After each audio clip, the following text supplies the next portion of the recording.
एक वर्ष त्यांनी साथ दिली आणि ह्या विभागामध्ये आपल्याला आपलं कुटुंबच नव्हे तर हे समाज माझं कुटुंब आहे असा विचार करून ते या समाजामध्ये काम करत राहिले.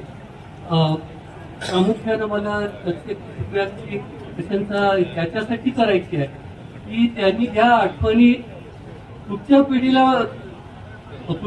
पिढीपर्यंत पोचवाव्यात याच्यासाठी ह्या पुस्तकाचं आपण प्रकाशन केलेलं आहे. आणि माझं असं मत आहे की सगळ्यांनी जुन्या नव्या सगळ्या कार्यकर्त्यांनी हे वाचणं गरजेचं आहे, त्याच्यातनं प्रेरणा घेणं गरजेचं आहे आणि हे आपल्याकडनं होईल अशी मी अपेक्षा व्यक्त करतो. आणि तो उपस्थित संयोजकांचे आपले आभार मानतो आणि माझे 2 शब्द सांगतो. गावचे सुपुत्र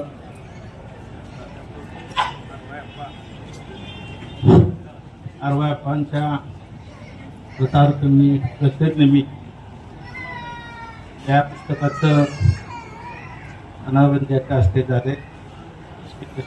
देव समूहाचे प्रमुख आदरणीय डॉक्टर सुरेश बाबा, तसेच महाराष्ट्र राज्याचे माजी मंत्री कराडोत्तर सेनेचे कारखान्याचे चेअरमन आदरणीय पाटील, जगदीश दादा, तुळजाराम दादा आणि सर्व कणसे कुटुंबावर प्रेम करणारे तालुक्यातील जिल्ह्यातील सर्व मान्यवर, कणसे साहेबांचे सर्व अधिकारी वर्ग, शिवाजीराव पाटील आदीचे सर्व अधिकारी, उपस्थित बंधू आणि भगिनी, गेल्या वर्षीच्या कार्यक्रमामध्ये सर्व आम्ही होतो.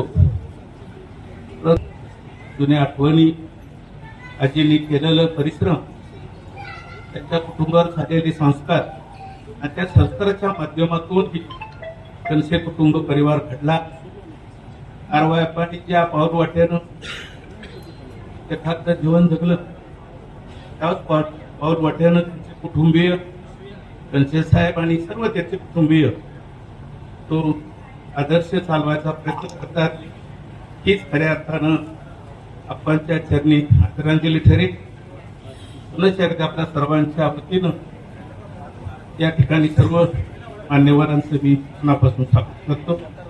तसेच फडतरे महाराज या ठिकाणी मगाशी त्यांची वाणी सर्व मंत्र केलेला आहे. सातत्यानं या जिल्ह्याच्या प्रवचनामधून